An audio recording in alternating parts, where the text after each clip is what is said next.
K-Talk Lab, where K-pop meets learning.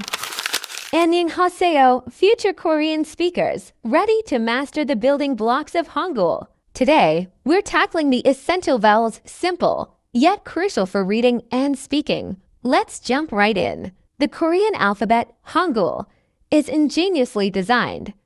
It combines a consonant C and a vowel V to form every character. These are placed either side by side or stacked, creating neat syllable blocks. Let's start with our first vowel. Ah.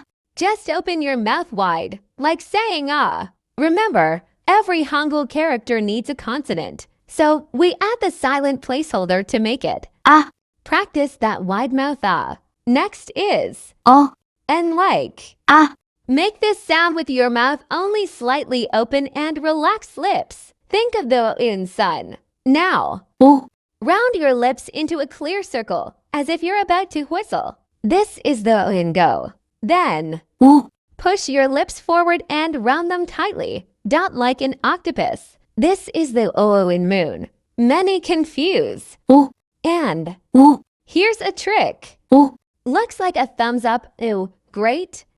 Looks like a thumbs down, not good. Easy, right? Moving on to smile. Imagine posing for a photo. This is the in C. Finally, this one's a bit unique. Keep your lips relaxed and slightly smaller than 4.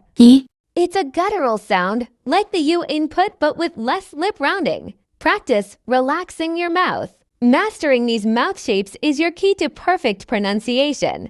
Great job, everyone! You've learned the core Hangul vowels. Keep practicing those mouth shapes, and you'll be reading Korean in no time. If you found this helpful, hit like and subscribe for more Hangul lessons. 감사합니다.